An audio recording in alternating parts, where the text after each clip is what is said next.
약속으로 주신 영원한 기업을 상속받는 말씀을 나누고 있는 여호수아서 말씀을 우리가 나눌 수 있도록 은혜를 주신 것 감사하며, 오늘 나누는 말씀 속에서 아브라함에게 주셨던 가나안 땅 중에서도 가장 좋은 분깃을 여분네의 아들 갈렙이 받게 되어졌고, 그 기업을 외동딸인 악사에게 또 유업으로 물려주는 이런 이제 비밀스러운 말씀들을 오늘 우리가 나누고자 하는데, 이런 말씀을 통해서 하나님의 구속사를 더 정확하고 명확하게 깨달아서 오늘 우리가 어떠한 신앙 자세로 신앙을 추구해야 될지, 신앙의 목표를 잘 세워주시기를, 표대를 명확하게 세워놓고 표대를 향해서 잘 달려갈 수 있도록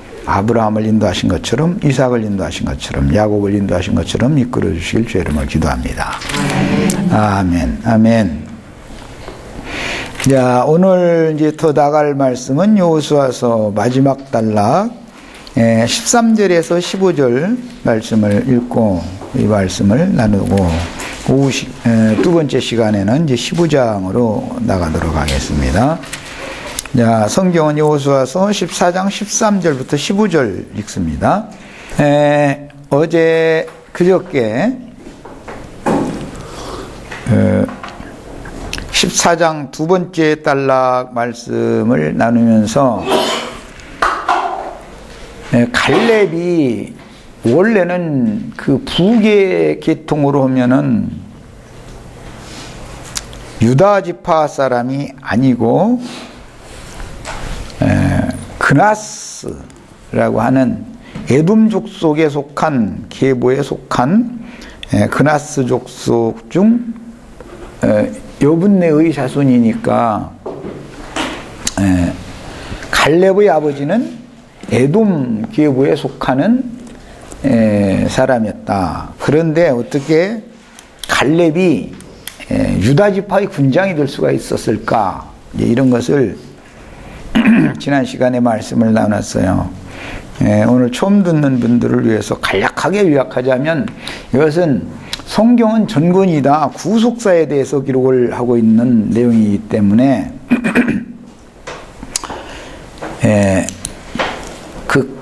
히브리어로 가알이라고 하는 이 구속이라는 용어 중에는 여러 가지 의미가 다 함유되어 있지만, 첫째는 뭐 되물러 준다라는 뜻도 있고, 그 다음에 신원, 보수, 원수를 갚아준다, 그런 의미도 있고, 그 다음에는 대를 이어준다, 후계를 이어준다, 이제 그런 의미가 있는데, 이 세 가지 의미 전체를 다 함축하는 것이 이제 구속이라는 뜻이죠.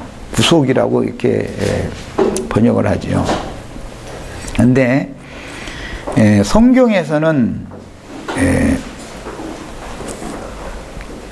땅이나 집을 되사서 물려주는 경우라든지, 종된 사람의 몸값을 지불해주고 종의 신분에서 자유자가 되게 해주는 것이라든지, 그 다음에 억울한 피 흘림을 당했을 때 그 피를 갚아주는 것이라든지, 이런 모든 것들은 다 알고 보면은 생명의 계보를 끊어버리고 생명의 계보가 끊어지게 하고자 하는 악의 세력이 있기 때문에, 악의 세력이 어떻게 역사하든지 간에 하나님은 암암리에 메시아, 즉 그리스도를 통해서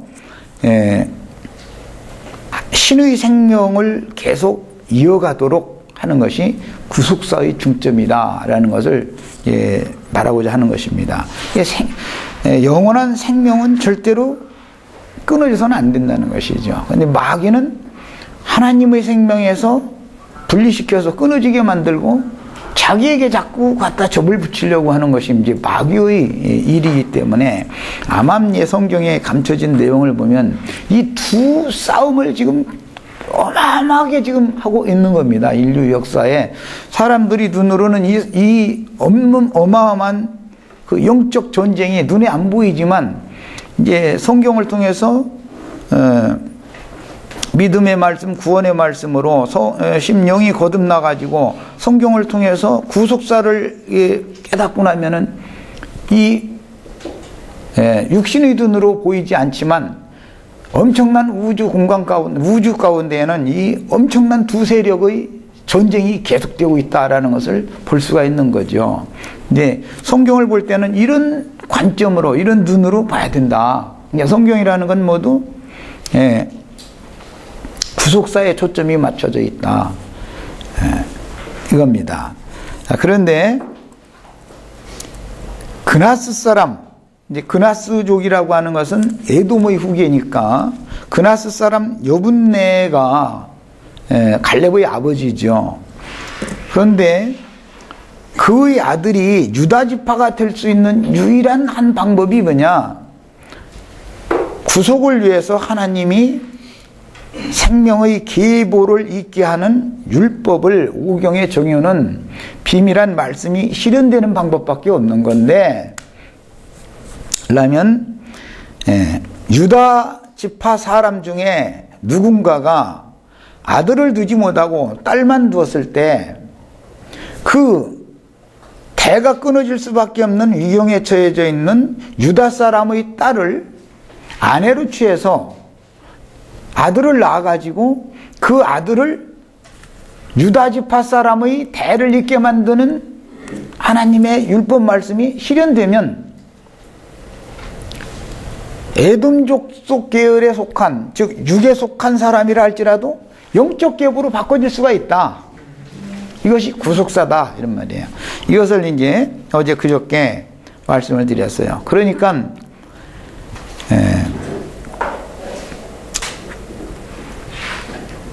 에돔 족속에 속했던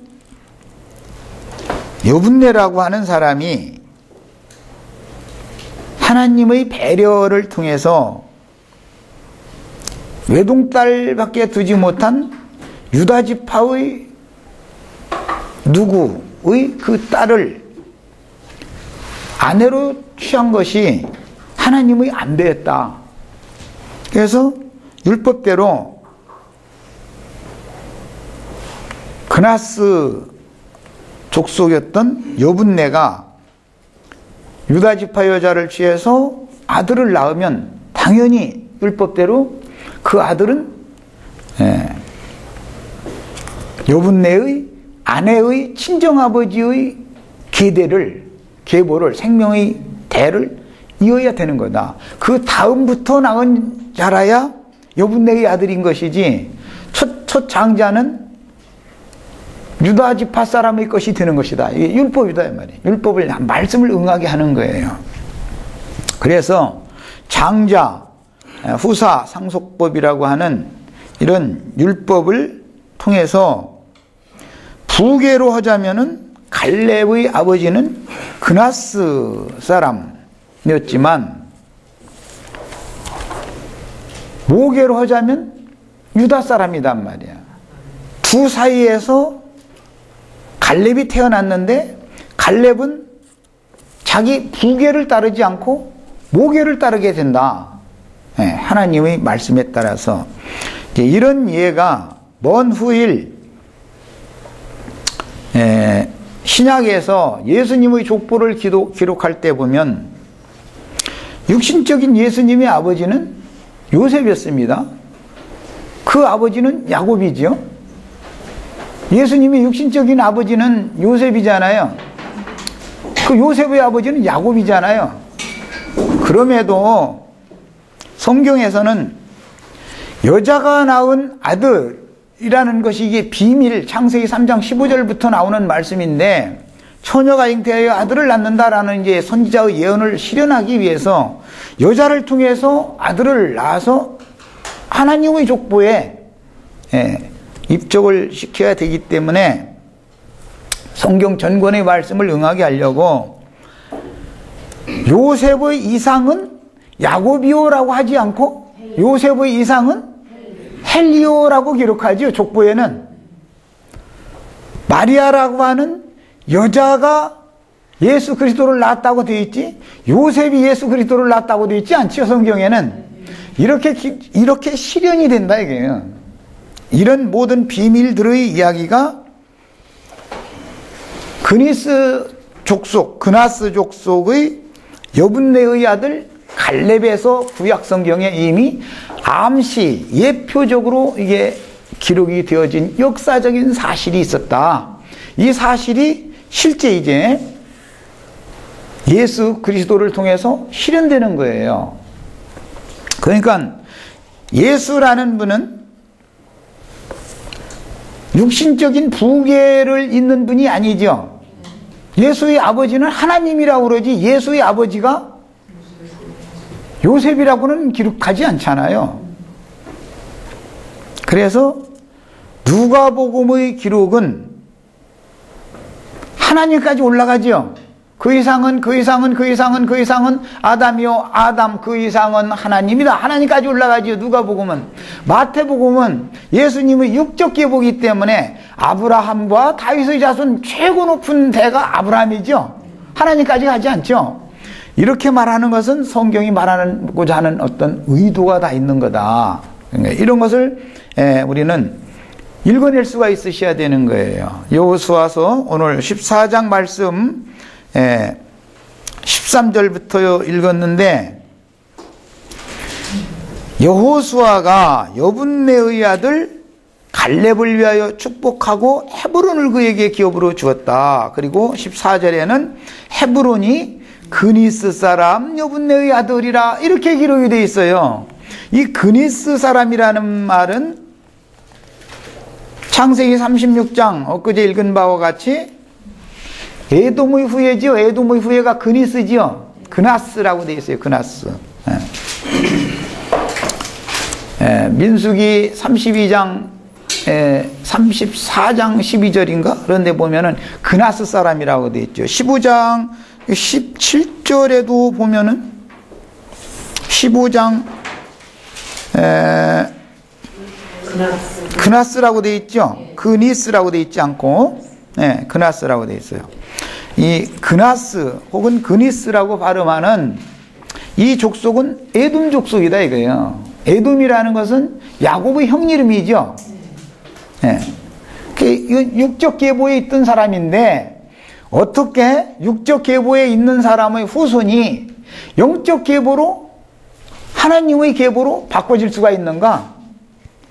땅의 사람이 하늘의 사람으로 어떻게 바꿔줄 수가 있는가? 이게 씨가 바꿔줘야 된다. 내가 이제 그저께는 그렇게 말했는데, 이건 뭐예요? 하나님의 말씀 씨로 낳는 것을 상징적으로 보여준다 말이에요. 그런데 여자를 통해서 낳아야 되기 때문에 뱀의 후손과 여자의 후손이 서로가 원수가 되고, 뱀과 여자가 원수가 되고 뱀의 후손과 여자의 후손은 대대로 원수가 된다는 그 여자의 후손이라는 게 예수님을 상징한 말인데, 이사야 7장에서는 예언하기를 여자라도 세상 남자에게 시집을 간 부녀에게서 나는 것이 아니라 정결한 처녀가 잉태하여 아들을 낳는다라고 선지자가 예언을 또 해놨다 이 말이에요. 뒤에 가서. 그래서 이제 여자가 낳은 아들이라는 말은 처녀가 반드시 낳아야 되기 때문에 마리아라고 하는 처녀를 통해서 예수를 세상에 보내게 하는 성경 말씀이 구속사에 이미 창세기에서부터 암시되어져 있는 것이 오늘 우리가 여호수아서 지금 14장, 15장 말씀을 추구하는 여기에 이제 예표상으로 역사적인 사건이 있었었다.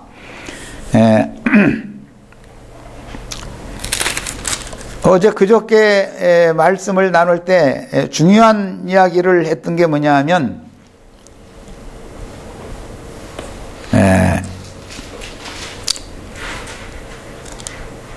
갈렙에게 축복으로 하셨던 예언이 14장 9절에 나오는데 같이 읽어보겠습니다.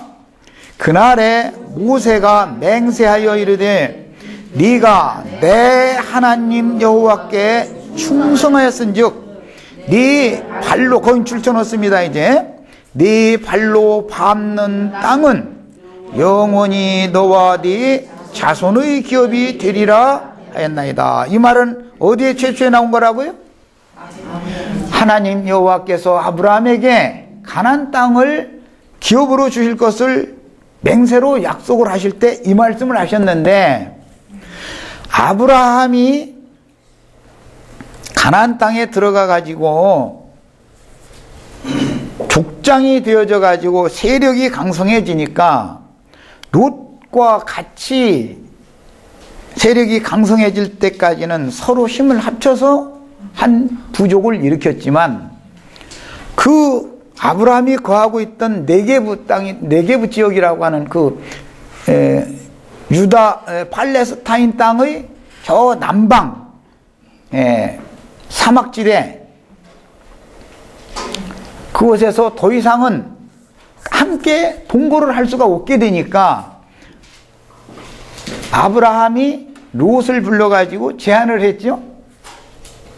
우리가 여기서 함께 거하기가 너무 땅이 좁으니까 네가 먼저 네 눈에 좋은 땅을 택해서 가라. 네가 좌하면 나는 우하고 네가 우하면 난 좌하겠다. 그랬는데 롯이 눈을 들어서 소돔 들판을 보니까 그것은 요단 강물이 이렇게 쭉 흘러내려가지고 농사를 짓기에 좋은 땅이 보이더라는 거예요. 옛적 에덴 동산과 같이 아주 물이 넉넉하고 좋은 땅이 보이더라는 거예요. 그래서 그것을 먼저 택해서 소돔 쪽으로 갔다 이거예요. 요단 동편 쪽으로, 이제 요단 동편 쪽의 소돔, 고모라, 뭐 아드마, 스보임 이렇게 있는 그쪽으로 간 거예요. 그러니까 이제 남은 곳은 네게부 땅이라고 하는 사막지대였던, 지금 현재 아브라함이 거하고 있는 그곳이 남았으니까 아브라함은 그곳에 자리를 잡았다는 거예요. 그랬는데 롯과 헤어진 다음에 아브라함이 명실상부한 그 고대의 이제 족장으로서 그 지역에서 세력을 이제 떨치게 되어져 있는 상황까지만 롯과 함께 지내다가, 롯과 이제 헤어진 다음에 하나님이 나타나셔가지고 이 약속을 했는데, 하나님이 나타났던 그 장소가 오늘 말하고 있는 헤브론이다. 헤브론. 자, 창세기에서 이제 그 내용을 좀 읽어보겠습니다. 헤브론이라고 하는 곳이 아브라함이 가나안 땅에 들어가서 얻은 기업이에요. 그 헤브론이라고 하는 곳에는 브엘세바 우물이라는 것이 있어 참 유명하죠, 아주. 브엘세바 우물. 그 헤브론이라고 하는 곳에서 아브라함이 기업을 삼아서 거처를 삼았기 때문에 그 아들인 이삭도 그곳에서 살게 됐고, 야곱도 결국은 먼 20년이 넘는 긴 기간 동안을 저기 밧단 아람 땅에 있는 외가댁에 거쳐서 다시 아버지 집으로 돌아갈 때, 장자인 에서는 세일산을 기업으로 해서 떠났기 때문에 그 아버지 이삭이 있는 브엘세바 우물 곁의 헤브론 성으로 돌아오게 된단 말이에요. 야곱도. 그게 아브라함, 이삭, 야곱 다 그 헤브론 성에 있는 막벨라밭 굴에 장사되게 되죠. 이것이 아브라함, 이삭, 야곱의 전기입니다. 그런데 이건 이제 다음 시간에 나올 얘기지만, 그 갈렙에게 그 지역을 지금 오늘 기업으로 주는 이야기를 했어요. 원하는 것은 아브라함과 이삭과 야곱과 그 후손이 받을 팔레스타인 땅, 가나안 땅 전체 중에서도 가장 좋은 기업이다 이거예요. 거기가 아브라함, 이삭, 야곱이 대대로 조상의 약속의 기업을 상속받아서 살던 장소단 말이에요. 거기가. 이곳을 아브라함의 혈통적인 직계계보와 상관이 없는, 혈통적으로 보자면 아브라함의 직계계보가 아니잖아요. 혈통적으로 보면 아브라함의 직계계보가 아니죠. 아닌 갈렙이라고 하는 사람이 유다 지파의 군장이 되어져 가지고 그 기업을, 세상 말로 말하자면 들어온 돌이 박힌 돌 빼내고 그 자리 차지한 거예요. 이 이야기를 하는 거예요. 이게 인생 역전, 세상 나라에서 인생 역전 하는 것처럼 우리 형제 자매님들이 기독교계에서 당대 유명한 자요 큰 자들인 오늘 말씀 보면 안악 사람 가운데 큰 사람들이다 뭐 기리아 가르바라고 했다 이제 이렇게 됐는데 그 사람들이 땅에서는 지금 좋은 기업을 차지하고 있지만 주님께서는 우리 형제 자매님들을 그것에 그리스도께 접붙여 가지고 그것을 가장 좋은 그것을 큰 자들이 차지하고 있던 그것을 형제 자매님들에게 준다 이 얘기예요. 이것이 구속사입니다. 자, 창세기 13장에서부터 좀 몇 절만 읽어보겠습니다. 그 고대의 역사적인 배경을 알아야만 지금 하나님의 약속이 어떻게 실현되는지를 지금 보는 거예요. 11절부터 18절까지 한번 보겠습니다. 10절부터 보겠습니다. 이에 롯이 눈을 들어 요단 지역을 바라본 즉 소알까지 온 땅에 물이 넉넉하니 여호와께서 소돔과 고모라를 멸하시기 전이었으므로 여호와의 동산 같고 애굽 땅과 같았더라. 그러므로 롯이 요단 온 지역을 택하고 동으로 옮기니 그러니까 요단강 동편 쪽으로 이제 롯은 간 거예요. 그들이 서로 떠난지라. 아브라함은 가나안 땅에 거주하였고 롯은 그 지역의 도시들에 머무르며 그 장막을 옮겨 소돔까지 이르렀더라. 소돔 사람은 여호와 앞에 악하며 큰 죄인이었더라. 롯이 아브라함을 떠난 후에 여호와께서 아브라함에게 이르시되 너는 눈을 들어 너 있는 곳에서 북쪽과 남쪽 그리고 동쪽과 서쪽을 바라보라. 보이는 땅을 내가 너와 네 자손에게 주리니 영원히 이르리라. 여기는 이제 보이는에다가 동그라미 해놓으시고 나중에 이제 들어가는 것은 다음 문제니까 일단은 봐야 되는 거예요. 먼저는 지금 여기에서 요한복음 3장 인용하고 있죠. 니고데모와 대화하실 때 물과 성령으로 나면 보기도 하고 들어가기도 하는 거예요. 물로 나면 보는 거고 성령으로 또 나면 들어가는 거예요. 이렇게 해놨어요. 자, 영적 적용을 미리 지금 말씀을 드리는 거예요. 내가 네 자손이 땅의 티끌 같게 하리니 사람이 땅의 티끌을 능히 셀 수 있을진데 네 자손도 세리라. 너는 일어나 그 땅을 종과 행으로 두루 다녀보라. 내가 그것을 네게 주리라. 자, 18절 줄 쳐놓습니다.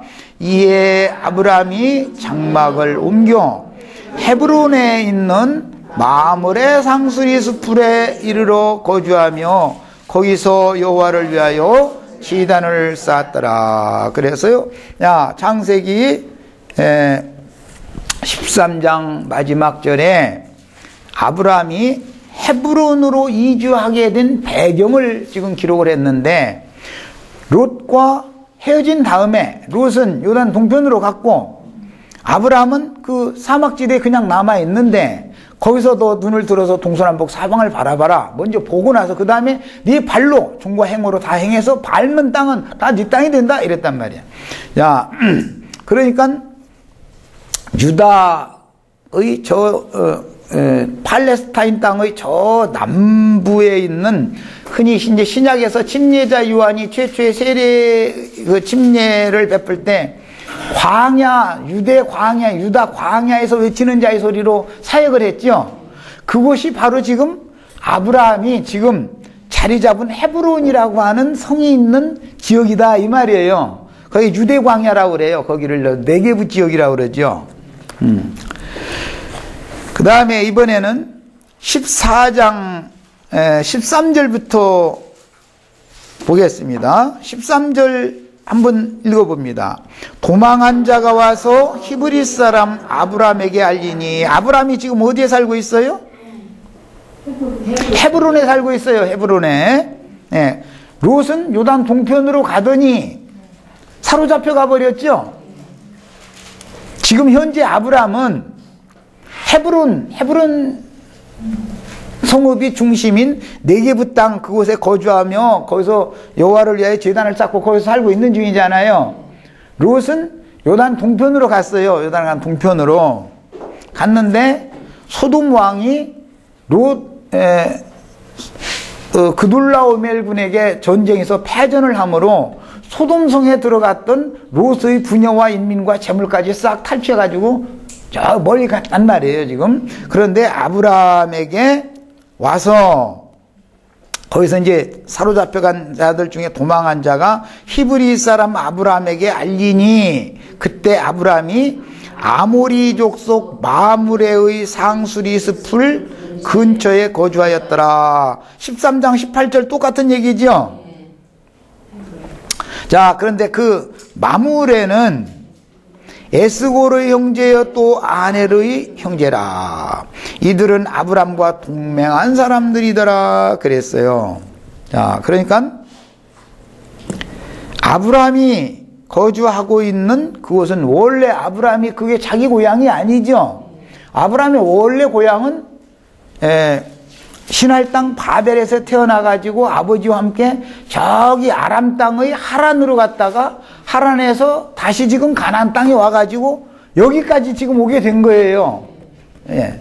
아브라함의 이동 경로를 잘 아셔야 됩니다. 그러니까 아브라함은 외부 사람이지요. 마므레 사람은 원래 가나안 땅에 원래 거하고 있던 사람이지요. 자, 이제 상황이 이래요. 아까 내가 이제 날라온 돌이 박힌 돌 빼내고 그 자리 차지한다 그러는데 이 지역에 지금 마므레라는 사람이 지금 현재는 족장이다 이거예요. 그 지역의. 그리고 마므레는 무시할 수 없는 것이 에스골과 아넬이라고 하는 형제들과 지금 같이 아브라함이 롯과 같이 뭉쳐 살 때처럼 삼형제가 큰 어떤 세력권을 형성하고 있는 중에 아브라함이 그 지역에 가서 살려면 어떻게 해야 되겠어요? 서로가 화친을 해야 되겠죠? 해서 지금 이러고 살고 있는 중이에요. 그러니까 아브라함이 급한 일이 있으니까 화친을 하고 지냈던 마므레의 삼형제가 아브라함을 도와야 되겠죠. 예, 이제 그렇게 해서 그둘라오멜 군을 추격해서 가서 롯의 그 부녀와 인민과 재물을 다 되찾아온 이야기가 이게 창세기 14장 이야기예요. 그때 당시 역사적인 사실이 그랬단 말이에요. 자, 이번에는 다시 여호수아서로 갑니다. 다음 시간에 나눌 말씀을 앞당겨서 미리 좀 읽겠습니다. 15장 13절부터 19절까지 읽겠습니다. 여호수아서 15장. 여호와께서 여호수아에게 명령하신 대로 여호수아가 기럇 아르바 곧 헤브론을, 그런 거 보니까 자, 아브람 때는 마므레라는 사람이 그 지역의 세력권을 가지고 있었으니까 그때 당시는 그 지역을 마므레라고 불렀어요. 그런데 기럇 아르바 곧 헤브론이라고 한 걸 보니까 마므레라고도 불렀지만 기럇 아르바라고도 부르고 헤브론이라고도 부른다. 그 지역이 이름이 세 가지나 된다. 이것을 알 수 있는 거예요. 예, 기럇 아르바 곧 헤브론을 유다 자손 중에서 분깃으로 여분네의 아들 갈렙에게 주었으니 먼 후일 아브람과 이삭과 야곱에게 약속하신 그 약속은 지금 실제로는 여분네의 아들 갈렙에게 실현되고 있죠. 가나안 땅 실제로 들어가서 이 분깃을 아브람과 이삭과 야곱이 대대로 거하고 있던 또 그 부부들의 무덤이 그곳에 있는데, 여기 세겜성 근처의 헤브론, 이 마므레 막벨라 밭, 그곳에 아브람, 이삭, 야곱 3대의 그 부부의 무덤이 그곳에 있죠. 거기가 마므레 지역인데 마므레라고도 부를 뿐 아니라 기럇 아르바라고도 부르고 최종적으로는 헤브론이라고도 부르는 거예요. 그런데 아르바는 아낙의 아버지였더라 그랬어요. 아르바는 아낙의 아버지였더라. 갈렙이 거기서 아낙의 소생, 아낙 자손, 네피림의 후손들이죠. 아낙 자손. 먼 후일 다윗의 때는 아낙 자손이 큰 자 누구가 대표예요? 다윗 때는 골리앗, 블레셋 족속 중의 골리앗이 이제 대표예요. 갈렙이 거기서 아낙의 소생, 오늘 저기 나 인터넷 신문 보니까 그 골리앗의 하나였던 어떤 사람이 그 마누라가 저희끼리 재판 붙어가지고 고소당했더만. 예. 그러니까 요즘에 가만 보니까 그 큰 자였던 사람도 하나님이 무너뜨리려고 하면 아무것도 아니더만 그거 보니까. 예.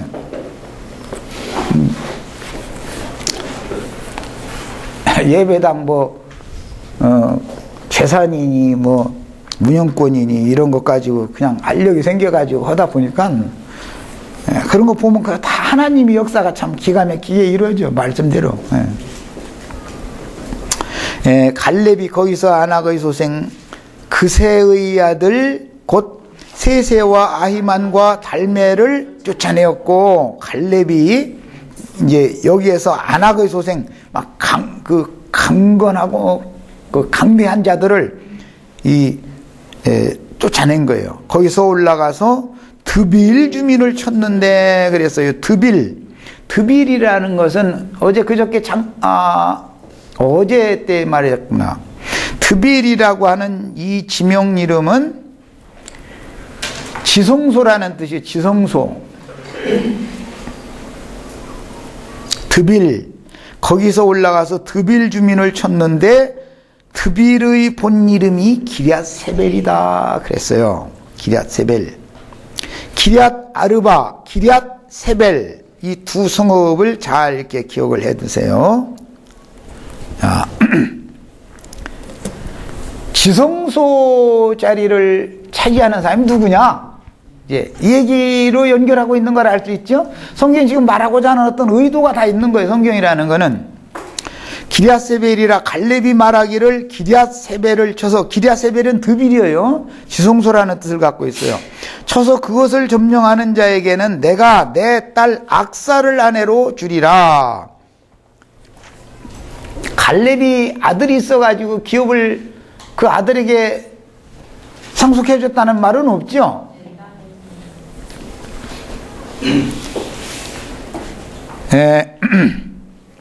갈렙의 아버지가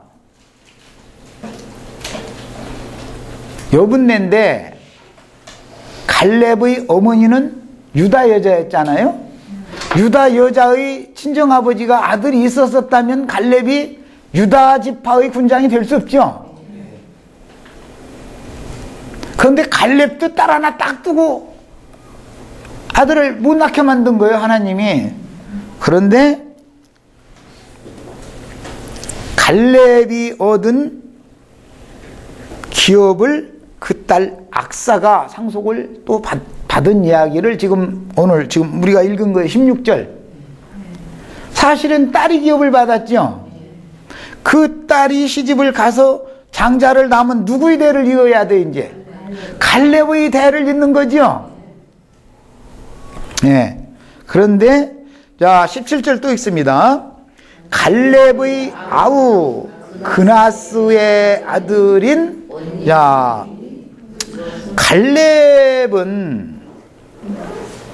갈렙의 아버지가 그나스가 아니라 여분네지요? 맞아요? 틀려요?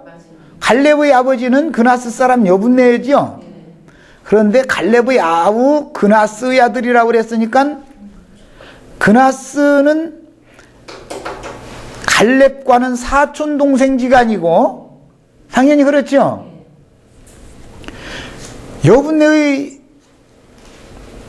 여분네의 아들이 갈렙인데 갈렙의 아우가 그나스의 아들이라 했으니까 갈렙의 동생이 그나스의 아들이라고 했으니까 여분네의 아들이면 친동생이지만 그나스의 아들이니까 사촌동생이잖아.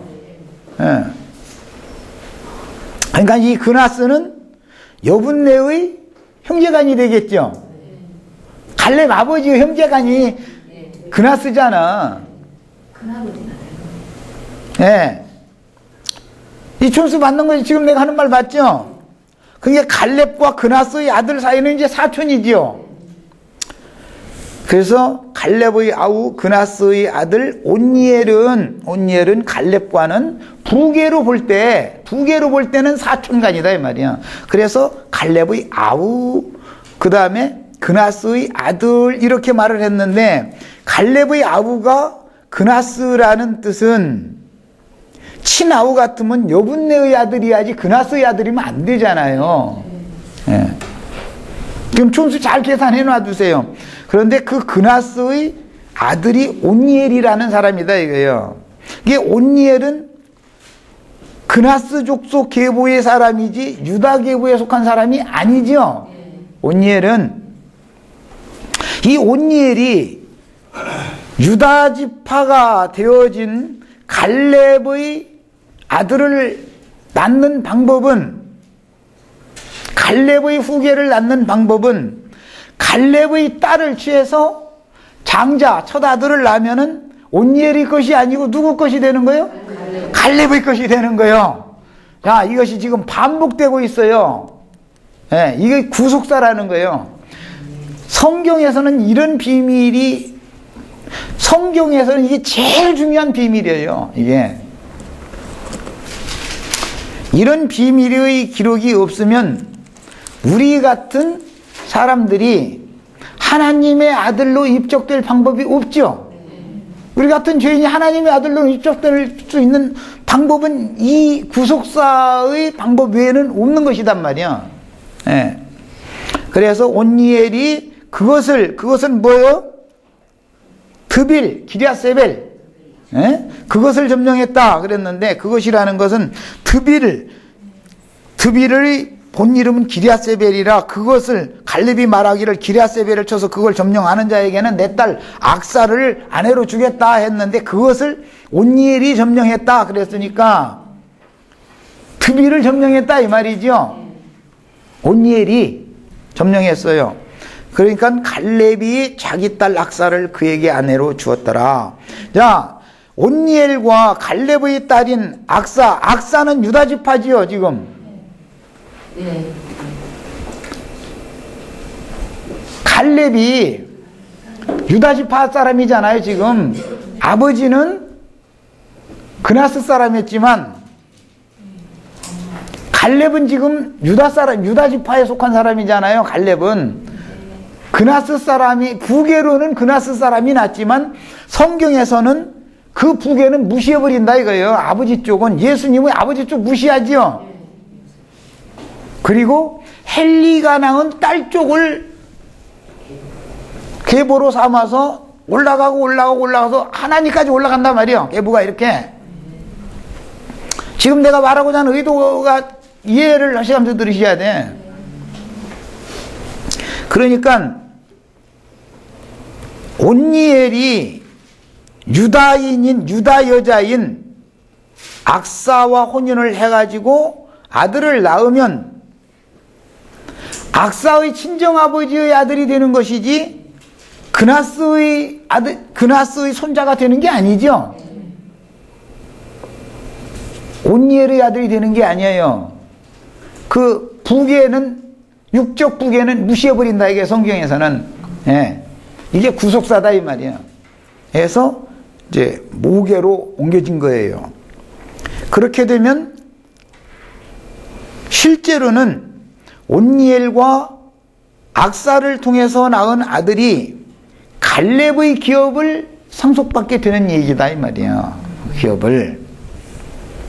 악사가 출가할 때 그에게 청하여 자기 아버지에게 밭을 구하자 하고 나귀에서 내리매 갈렙이 그에게 묻되 네가 무엇을 원하느냐 하니 이르되 내게 복을 주소서 아버지께서 나를 네게부 땅으로, 이건 이제 사막지대로 보내시오니 샘물도 내게 주소서 하매 갈렙이 윗샘과 아랫샘을 그에게 주었더라. 그래서 샘이, 윗샘 아랫샘 두 샘이 있는 밭을 기업으로 악사가 받아가지고 악사가 시집을 온니엘에게 갔으니까 갈렙의 기업이 실제 온니엘의 기업이 되어야만 맞지만 성경에서는 그렇게 하지 않는다. 이게 온니엘과 악사 사이에 낳은 아들에게로 넘어가는 거예요. 온니엘에게 주는 게 아니고.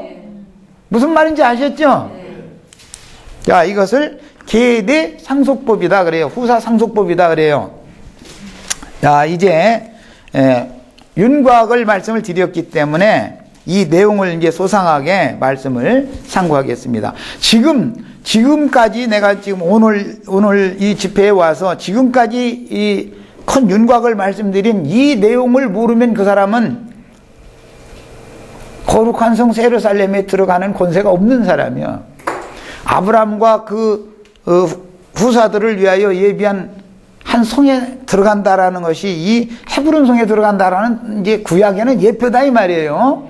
예표를 이렇게 돼 있는데 아브라함, 이삭, 야곱이 대대로 기업으로 차지하고 있던 이 네게부 지역의 드빌 혹은 뭐 헤브론, 뭐 기럇세벨, 뭐 그다음에 또 기럇 아르바 뭐 이런 그 지역이 있는 그게 네게부 지역이라고 하는 것이고 아브라함의 기업이단 말이야 거기가. 그런데 거기 이제 그때 당시는 기럇 아르바와 기럇 세벨이라고 하는 그 성읍이 기럇 아르바는 이제 헤브론이니까 그 두 성읍이 가장 중심이 되는 네게부 지역의 중심 성읍이었던 것을 알 수 있는 것이죠. 자, 이제 이런 큰 역사적인 배경을 마음에 잘 담아두시고 이제 영적으로 이제 이 말씀을 이제 적용해서 축을 하는 겁니다.